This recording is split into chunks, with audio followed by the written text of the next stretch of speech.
Salut la compagnie, j'espère que vous allez bien. Alors là je transporte un petit peu de gravier aujourd'hui parce que là j'ai un trou à côté du quai, vous voyez le quai. Donc là j'ai un trou et donc je vais remblayer avec, là c'est du tout venant que je mets. Je vais même certainement agrandir la dalle du quai, faire quelque chose de propre. On est la place de manœuvrer d'aplomb avec le Fenwick, qu'on est la place de stocker des palettes. J'ai l'impression qu'on manque toujours de place en fait. C'est une catastrophe. Donc là je viens de faire 2 voyages à la carrière et je vous amène avec moi faire le 3e voyage. Alors la carrière, étant donné qu'ils ont déjà ma tare, c'est-à-dire le poids du tracteur et du porte-caisson et du caisson à vide, je ne pèse qu'une fois, donc je vais directement au bon endroit pour qu'ils me mettent le tout venant. Vous allez voir, arrivé en haut, je pèse et je rentre à la maison. Voilà la carrière les amis. Faut savoir qu'en 3 godets il me met le taf quand même, hein. Moi je demande 18 tonnes dans la benne, bam, 3 godets j'ai mis 18 tonnes et là on n'est pas là pour rigoler. C'est pas un petit engin, vraiment c'est incroyable.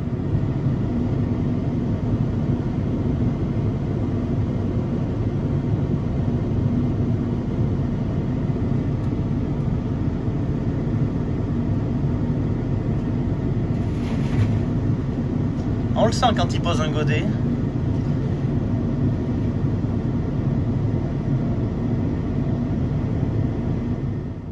Allez, 3 godets, c'est réglé, on repart.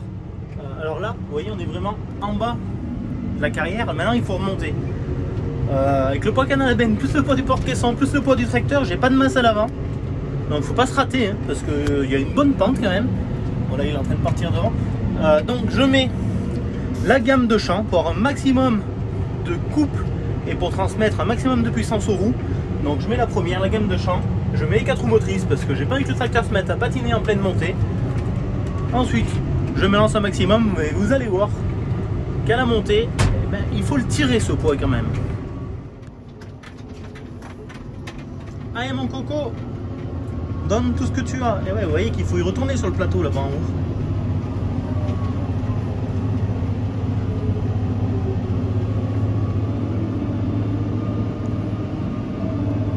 Vous voyez que ça le cale quand même, hein. 5 km/h, 6 km/h. Voilà, il y a de la pente, hein. Vous vous rendez certainement pas trop compte sur la vidéo. Bon, il faut y monter là-bas quand même. Allez, c'est bon, le gros coup est passé. Ce qui est très important surtout, c'est de ne pas perdre l'adhérence.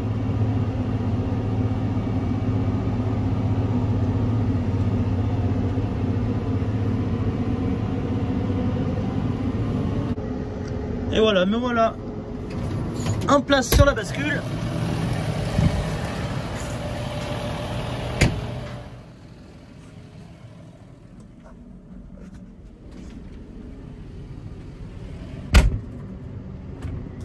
Eh ben c'est bon, on a pesé, j'ai le taf, il m'a bien rempli. Ah, si j'enlève pas le frein de parking, ça veut pas y aller, hein. Allez, ben je vais à la maison. C'est vrai que ces bascules elles sont bien pour les camions, mais elles sont pas très larges pour les tracteurs. C'est vrai que je suis qu'en 710 en pneus, ça rase les poteaux sur les bords, c'est quelque chose. Il faudrait pas des pneus plus larges. Voilà, j'étais là-bas en bas tout à l'heure pour récupérer le tout venant, là-bas.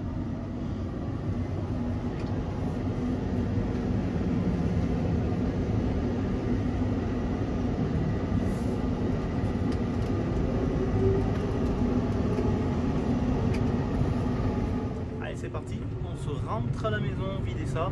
Je lui ai dit que j'en prendrai certainement une autre derrière, à voir. Alors avant de vider la 3e benne, je vais en étaler un petit peu. Donc j'ai mis le godet sur le 313 avec la masse à l'arrière, la masse 900 kg. Alors c'est pas du tout un godet adapté à faire du gravier, à faire du TP, à faire tout ce que vous voulez. C'est un godet grand volume qui est par contre très adapté à mes fumiers de volaille qui sont légers. D'habitude, quand j'ai quelque chose comme ça à faire, je prenais un petit godet TP qui est vieux mais qui allait très bien, que Mathieu me prêtait. Mais Mathieu ne l'a plus. Je croyais qu'il avait encore, je l'ai appelé tout à l'heure, il m'a dit non, je l'ai plus. Donc ben, je vais essayer d'y aller doucement et d'étaler avec mon godet qui n'est pas du tout adapté. Et il faudra vraiment penser à investir dans un petit godet TP avec les dents devant là. C'est déjà parce qu'on met beaucoup moins de poids dedans, on peut se permettre de pousser parce que attention, un chargeur agricole, c'est pas un chargeur de tractopelle. Hein. La manutention, c'est pas fait pour faire du TP, c'est fait pour faire des bricoles. Donc là, je veux rien abîmer. Donc on va y aller doucement, on va voir si ça fonctionne et on va y aller doucement.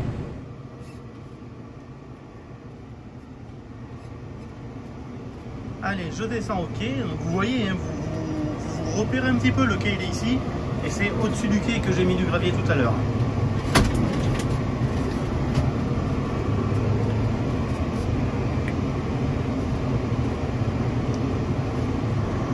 Donc vu d'ici, je pense que vous comprenez mieux ce que je veux faire. Là, il y avait un trou en fait.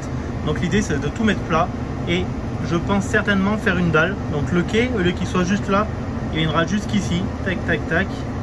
Ça sera beaucoup plus propre et beaucoup plus fonctionnel.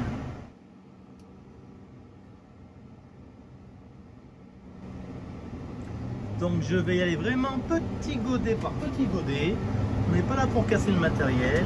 Et on va essayer de faire ça bien.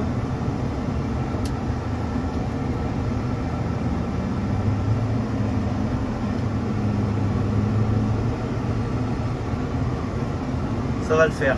On va prendre le temps, mais ça va le faire.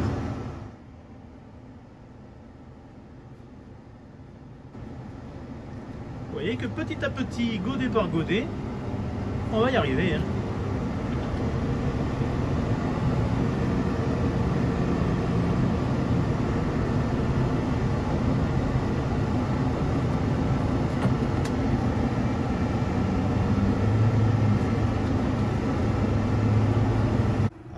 Vue de l'extérieur, hein, vous voyez bien le trou qu'il y a ici. Vous voyez mon quai qui est quand même pas bien grand. Donc c'est vrai que si j'arrive à daller cette partie là, ça me fait quand même un peu plus de place pour manœuvrer. Bon, c'est vrai que ça commence à prendre forme. C'est vrai aussi que je suis pas du tout chauffeur de TP. J'essaye de niveler ça comme je peux avec mon petit 300.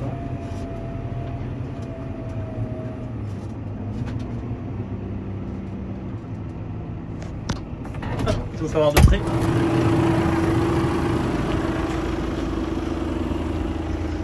C'est vrai que ça fait déjà plus propre et ça nous fera de la place. Étalé, mais ça en aucun cas nivelé, réglé, prêt à couler. D'une part parce que je sais pas faire, d'autre part parce que j'ai pas de niveau laser.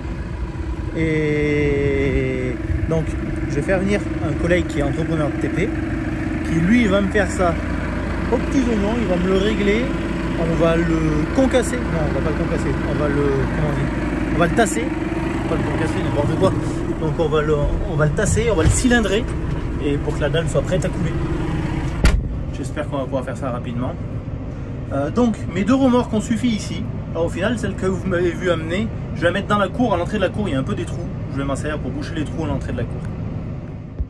Allez, moi je viens de redonner quelques coups là, histoire de faire propre. Je vais m'arrêter là. Donc tout en sachant que je veux faire une pente de ce côté là pour évacuer l'eau. Ça sert à rien que l'eau vienne remplir le quai. Donc l'eau, faut qu'elle s'évacue. Là, il faut savoir qu'il y a un fossé. Il faut qu'on y mette un coup d'épareuse, mais il y a un fossé. Et voilà, dès qu'on a un moment, on fait ça. Voilà, donc maintenant avec la benne qui reste, on va boucher les trous de la cour. Bon, ça va être vite fait. Hein. Je vais benner au milieu, étaler au godet. Et ça sera réglé. Donc quand je vous parle de trous, c'est surtout là, à l'entrée de la ferme. Alors il y a des voitures de partout là aujourd'hui. Il y a des maçons qui travaillent, il y a du monde qui travaille sur la chaîne de tri. C'est un peu Beyrouth à la ferme aujourd'hui. Hein.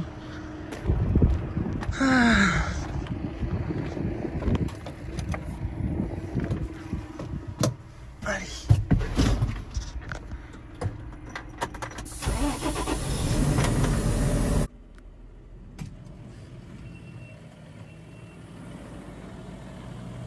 Vraiment un temps bizarre. Là, il fait lourd aujourd'hui, c'est incroyable. Allez, on va ouvrir ces portes. Est-ce que je vais arriver d'une main? Hop. Alors, c'est vrai qu'il y a des portes qui ont des sécurités, ça aussi. Elle est où la sécurité? Déjà sur celle-là, elle est là. Hop. Normalement tu tires le crochet, et bien impeccable. Le crochet est censé lâcher la porte. Ouais, bah là, il a lâché ou il a pas lâché? Ouais.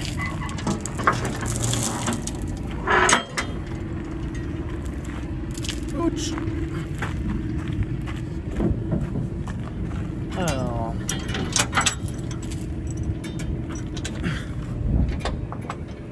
Peut-être que je me rase un peu, moi, que je me coupe des cheveux, parce que je suis pas très présentable à la caméra, vous m'excuserez. Hop.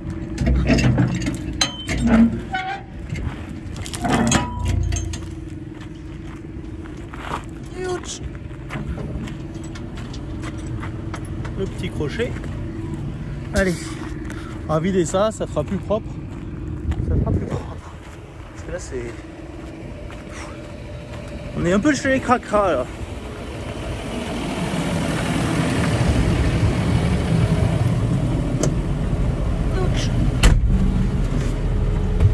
Donc on met le polybène en route.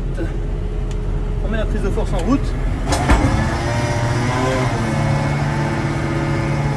Et il y a cabinet, il n'y a rien de sorcier. Voilà, je vais bloquer mon œil sur celui-là. Ça sert à rien qu'il soit en travers.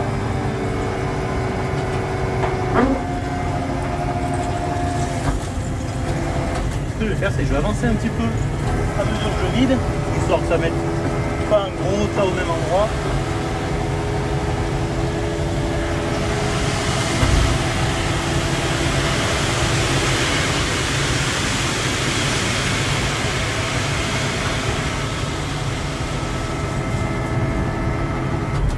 Ouais, bah, je crois que c'est vide.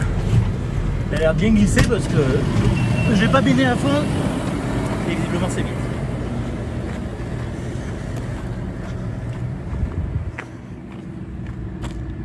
On est d'accord, c'est vide. Oui, quand on fait un tas dans la course, il n'y a pas un gros tas. Donc c'est de la grave naturelle. Je crois que c'est du 0,80. Voilà. Ça fera le job, hein, franchement. J'ai cru que j'allais me prendre la porte dans la tête.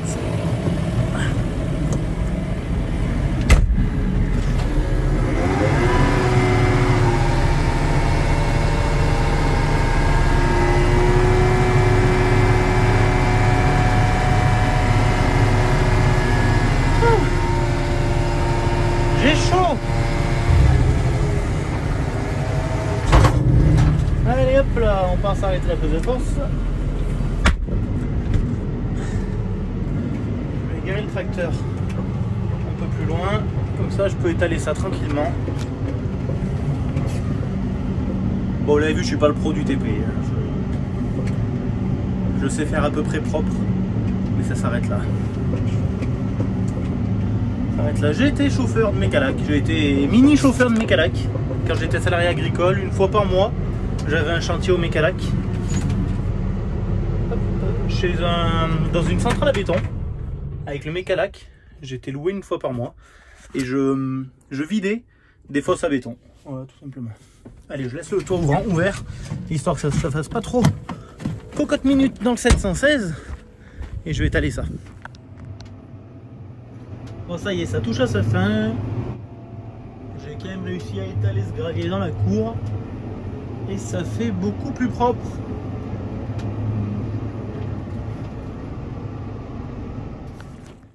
Et voilà, une bonne chose de faite. Je suis quand même bien content du résultat. À force de rouler dessus, ça va se tasser et ça devrait devenir pas trop moche. On verra bien ce que ça donne de toute façon. Sur ce les amis, je vous laisse. J'espère que cette petite vidéo vous a bien plu. Je vous dis à très bientôt dans une prochaine vidéo. Allez, ciao ciao.